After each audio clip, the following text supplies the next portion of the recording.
Do you hear us? A generation ago, we fled the crumbling British Empire as the world froze around us.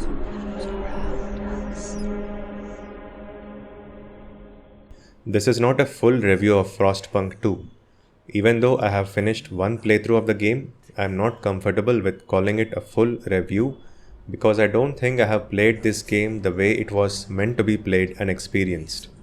I was just curious about the game based on the success of the first game, and seeing that it was a day 1 release on Game Pass, I gave it a try and ended up completing one full playthrough.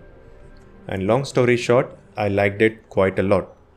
It is a blend of a city builder and a survival game, and even on the easiest difficulty, you can never really relax because things can fall apart within minutes and your run may end abruptly. In fact, on my very first attempt, I got a game over in the prologue because I was still learning the basics and made a few bad decisions. Then I actually paid attention and was rewarded with a really good gaming experience. Let's get into the details.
In an alternate timeline, Earth has been hit with a blizzard that nearly wipes out all of life.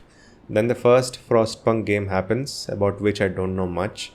30 years later is when Frostpunk 2 enters the picture, and there's no real requirement to play the first game because this game has its own main storyline. The setting is New London, and you are in charge. You get to decide how and when the city grows, what laws to pass so that the city does not fall into total chaos, and how to please the different factions that each have their own agenda for the city's growth. Along with this city building aspect, you are also in charge of keeping the citizens alive. At the center of the city is your generator, which keeps everyone warm and powers all of the city's buildings. Your primary goal is to keep the generator running at all times so that everyone stays alive. You need to send out teams to scout nearby areas and cities to find resources like coal and oil that will keep your generator running. There are 5 chapters in the main story, and each one indicates a major milestone in your city's growth. As you progress, you will keep getting bigger and bigger challenges, like finding a more permanent solution for your energy needs, expanding to a new city and deciding whether to settle down there or simply use its resources and abandon it. By the final chapter, despite your best efforts, your citizens will become restless and there's a threat of civil war. And all this while, you have to keep your generator running and get enough food to feed everyone, or else you can be kicked out of the city at any time, resulting in a game over. It's a simple story and doesn't really have too much depth, but it conveys enough to keep things interesting and you're always given a clear goal. The gameplay involves clearing out unexplored snowy areas with a process called frost breaking and then using that space to construct new buildings. Space within the city is limited and you have to juggle between building houses, resource extractors, and upgrades for existing buildings.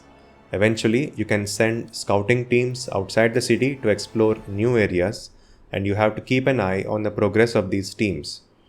Sometimes these new areas unlock progression in the main story, so you have some sort of control as to when you want the story to move ahead.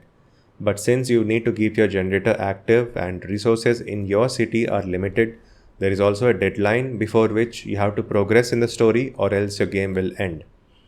There's an in-game calendar and also seasons, although they are just different kinds of winter. Every few weeks, you're given the opportunity to convene the council hall and pass new laws which will impact your relationship with the various factions in the city and how much the people tolerate you.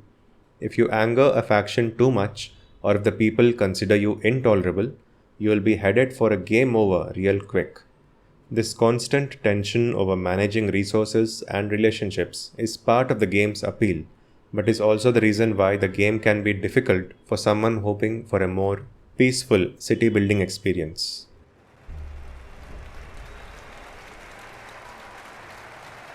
The votes are in. The measure passes.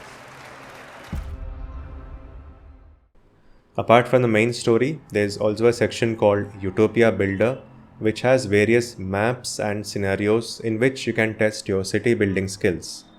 Some maps are small and feature limited resources, while others are huge and have resources scattered very far. I didn't spend a lot of time in this mode, but it's easy to see how it can offer several more hours of gameplay to those interested in digging deeper into the game's mechanics. And if that wasn't enough, the game has official mod support which rolled out very recently, so we can expect to see hardcore fans put out a lot more interesting content for the game in the days to come.